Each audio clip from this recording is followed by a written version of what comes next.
Hello friends, आप कैसे हैं? उम्मीद है आप अच्छे होंगे। मेरा नाम शुभम त्रिपाठी है। मैं बेसिकली एक एंटरप्रेन्योर, एक शेयर मार्केट इंट्राडे ट्रेडर और एक मोटिवेशनल स्पीकर हूं। आज हम जिस विषय के बारे में चर्चा करने वाले हैं वे कोई साधारण विषय नहीं है, क्योंकि वे हमारी भारत की एक मूलभूत पहचान है जिसकी वजह से हमारा भारतवर्ष जाना जाता है।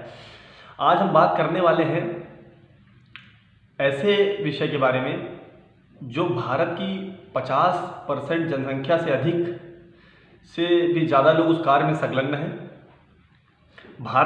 हमारे भारत की जीडीपी के 17 से 18% ग्रोथ में उनका एक अहम योगदान है। आज हम बात करने जा रहे हैं हमारे अन्नदाता किसान के बारे में और खेती से जुड़ी कुछ बेसिक जानकारियों के बारे में।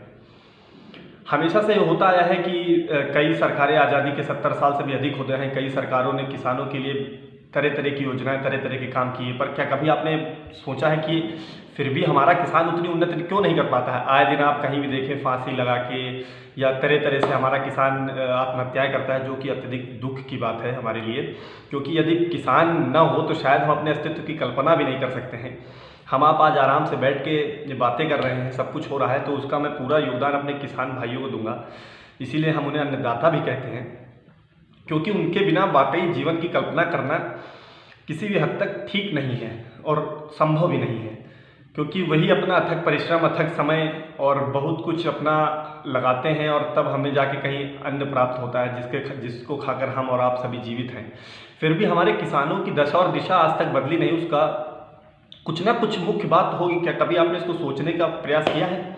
अगर नहीं किया है तो आज आप मेरे साथ मिलकर ये सोचें और समझें कि ऐसा क्यों है कि हमारे किसान आज भी उतनी उन्नति नहीं कर पा रहे हैं जितना अन्य क्षेत्रों में लोग कर रहे हैं। उतनी कंफर्ट लाइफ वो नहीं जी पा रहे हैं। कर्ज का भार और खेती का भार, बहुत से भारों के तले आकर वे तरह तरह से ऐसे कार्य करते हैं, आत्महत्या जैसे काम करते हैं जो शायद नहीं करना चाहिए। पर बहुत दुख की बात है हमारे लिए दुख और शर्म दोनों की बात है कि हमारे किसान, जिनकी वजह से भारत एक एग्रीकल्चर कंट्री मानी जाती है, और वहाँ के किसानों का ये हाल है। हमने पर्सनली इसके लिए बहुत से सर्वेस किए, बहुत सी चीज़ें पढ़ी, काफ़ी हर स्तर पे किसानों से मिले, बहुत कुछ समझे। तो हमको बेसिकली 2 पॉइंट सबसे ज़्यादा ऐसे लगे जिसकी वजह से हमारा किसान उन्नति नहीं कर पाया है। मुख्यतः अगर वेटेज में कहा जाए तो 80 से 90% 2 पॉइंट ऐसे हैं जिनकी वजह से हमारा किसान जो है वो उतनी उन्नति नहीं कर पा रहा है जितनी उसे एक्चुअल में करनी चाहिए। मैं आपको उसका पहला पॉइंट बताता हूँ। पहला पॉइंट है कि जब वो अपनी किसानी करता है तो किसानी करते समय उसकी लागत अत्यधिक आ जाती है। केमिकल, पेस्टिसाइड, जो फिलहाल अभी अधिकतर मात्रा में केमिकल और पेस्टिसाइड द्वारा खेती की जा रही है, मैं उनकी बात कर रहा हूँ। तो किसान की लागत स्टार्टिंग में ही इतनी ज़्यादा आ जाती है कि पहले तो उसको उसकी वजह से कर्जा लेना पड़ता है, और जब वो किसी तरह दिनों रात मेहनत करके अपनी फसल को तैयार कर लेता है और मार्केट में बेचने जाता है तो उसे बिल्कुल भी उचित रेट उसकी फसल का नहीं मिलता। पहले ही वो लगाते ही समय कर्जे में चला गया था और अब बेचने समय उसको अच्छा ना मिले, अच्छा दाम ना मिले, उसकी पूरी मेहनताना ही ना मिले उसको, तो उसका निश्चित ही है कि वो कर्जे में जाना, और एक डिप्रेशन हो जाता है दिमाग में किसी के भी ऊपर। जब इतना कर्जा और इतना भार होता है तो डिप्रेशन हो जाना स्वाभाविक है।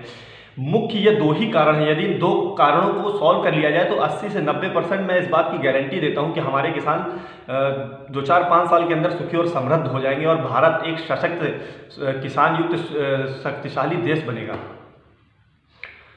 देखिए, इसमें मैं पहले विषय में बात करना चाहता हूं। आज का विषय, मैं इसमें पहले विषय को पूरी तरह से हल करने का प्रयास करता हूं। इसका एक अच्छा ऑप्शन भी है जो आजकल चल रहा है, वो है जैविक खेती। देखिए, जैविक खेती कोई नई बात नहीं है। आज इतना इसका ज़्यादा बातचीत हो रही है, इतना कॉमर्शलाइजेशन हो रहा है। ये आज के 40-50 साल पहले जब केमिकल फर्टिलाइजर कुछ थे ही नहीं, तब भी एग्रीकल्चर की जाती थी और इससे ज़्यादा प्रोडक्शन किया जाता था। तभी हमारा देश किसानों की वजह से एज ए एग्रीकल्चर कंट्री जाना जाता था। पर बहुत सी बातें हैं, मैं उन पर नहीं जाना चाहूँगा कि उसकी केमिकल पेस्टिसाइड का यूज, हरित क्रांति में प्रोडक्शन को बढ़ाने पे ध्यान दिया गया। स्टार्टिंग में तो केमिकल फर्टिलाइजर से प्रोडक्शन बढ़ा, पर अब 30-40 साल बाद जब हमें उसका साइड इफेक्ट दिखा तो हमें लगा कि नहीं, हमने तो बहुत बड़ी गलती कर दी। अब तो पहले से प्रोडक्शन आधा भी नहीं होता, और आधा प्रोडक्शन भी नहीं होता, और उसकी लागत अत्यधिक है। तो स्टार्टिंग में ही किसान बोझ तले दब जाता है। इसी को देखते हुए जैविक खेती का कॉन्सेप्ट आया। जैविक खेती कुछ नहीं है, 40-50 साल पहले जो हमारे पूर्वज खेती आसानी से बिना किसी अत्यधिक लागत के निम्नतम से निम्नतम लागत पे जो खेती करते थे उसे जैविक खेती कहते हैं। मेरा हर एक किसान भाई से हाथ जोड़कर ये निवेदन है कि आप प्लीज़ जैविक खेती को समझने का प्रयास करिए। आप डरिए ना कि जैविक खेती में हमारा प्रोडक्शन कम हो जाएगा।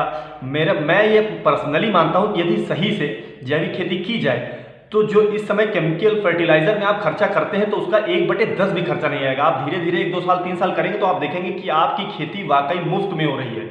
बस उसके लिए आपको देसी गायों की ज़रूरत है। देसी गाय तो हम सब पहले ही पालते थे। देसी गाय से हमें दूध मिलता था जो माता के समान दूध है, अमृत तुल्य दूध है, जिसके अनगिनत फायदे हैं। मेन मुद्दा यह है कि आप जानवर रखें। जानवर से आपको गोबर गौमूत्र प्राप्त होगा, दूध प्राप्त होगा। दूध आप पिए, खुशहाल रहें। और दूध को अगर यदि ज़्यादा दूध है तो उसे बेचें, उससे भी पैसे कमाएं। और उससे गोबर गौमूत्र से बेसिकली हम आज आपको 2 चीज़ें बता रहे हैं जो काफ़ी लोगों ने भी बताया है जो ऑर्गेनिक एग्रीकल्चर में अच्छे काम कर रहे हैं। बहुत से लोगों को तो मैंने देखा मल्टी लेवल कंपनी में लाखों करोड़ों रुपए की जॉब छोड़ के एग्रीकल्चर फार्मिंग और ऑर्गेनिक फार्मिंग कर रहे हैं, क्योंकि उनको आने वाले समय में इसमें एक अल्ट्रा स्कोप दिखाई दे रहा है। और इसमें कोई दो राय नहीं कि आने वाले समय में ऑर्गेनिक फार्मिंग का बहुत ज़बरदस्त स्कोप है। तो मैं किसान भाइयों को, या आप सभी अगर किसान नहीं हैं फिर भी आप किसानों को प्रेरित करिए। सरकार को भी चाहिए इस पर अत्यधिक प्रयास करे, किसानों को उस तरफ थोड़ा सा मदद करे कि वे आसानी से और उनको एक आसान बाजार उपलब्ध कराए। क्योंकि केवल जैविक उत्पाद किसानों के लिए ही बेहतर नहीं है। जहर मुक्त खेती, हम सब जो अनाज खाते हैं उसमें ना जाने कितना केमिकल पेस्टिसाइड खाते हैं, उसके कुप्रभाव हमारी सेहत पर पड़ने स्टार्ट हो गए हैं। तभी शायद मैं आपको उदाहरण के लिए एक बात बताना चाहता हूँ, तभी शायद जो व्यक्ति कोई भी नशा या धूम्रपान कुछ नहीं करता उसके भी कैंसर जैसी बीमारियां निकल रही हैं। बहुत सी ऐसी नई बीमारियां आई हैं जो हमारे खाने पीने की वजह से आई हैं। और ये आज से नहीं, पिछले 8-10 सालों से लगातार चला आ रहा है। इसी को देखते हुए शायद सिक्किम अपने राज्य को बहुत बधाई भी देना चाहता हूँ। 2018 में सिक्किम ने अपना पूर्ण ऑर्गेनिक राज्य घोषित कर दिया है। इंडिया का पहला राज्य था पूर्ण ऑर्गेनिक। और इस समय हमारे इंडिया में 6.5 लाख लोग, मुझे कहते हुए बड़ी खुशी हो रही है, 6.5 लाख लोग ऑर्गेनिक एग्रीकल्चर से, और 6.5 लाख से ज़्यादा ही लोग ऑर्गेनिक एग्रीकल्चर से जुड़ चुके हैं। पर अभी भी हम केवल अपनी टोटल एग्रीकल्चर लैंड का 0.7% ही ऑर्गेनिक में यूज़ कर रहे हैं। और एज एशियन लेवल पे बात की जाए तो चाइना 50% अपनी टोटल एशियन लैंड का 50% ऑर्गेनिक करता है और इंडिया 30% ऑर्गेनिक लैंड करता है। हमारे किसानों में बाहर के किसानों से ज़्यादा शक्ति है, ज़्यादा मेहनत कर सकते हैं वो, फिर भी उनका हाल आज अच्छा नहीं है। ये कहते हुए मुझे भी बिल्कुल अच्छा नहीं लग रहा है, पर ये सत्यता है इसलिए मुझे कहनी पड़ रही है। तो जैविक खेती के विषय में था, मैं वहीं पर अपने विषय पर वापस आता हूँ। तो मैं कह रहा था कि आप जानवर रखें, उससे जो गोबर गौमूत्र प्राप्त हो उसे से ही आप इतना सफिशिएंट अपने खेती के लिए बना सकते हैं कि आपको बाहर से लेने की कोई भी ज़रूरत नहीं है। फॉर एग्जांपल मैं आपको बता देता हूँ, केवल मैं बोल नहीं रहा हूँ, मैं आपको उसका कुछ तरीका भी बता रहा हूँ।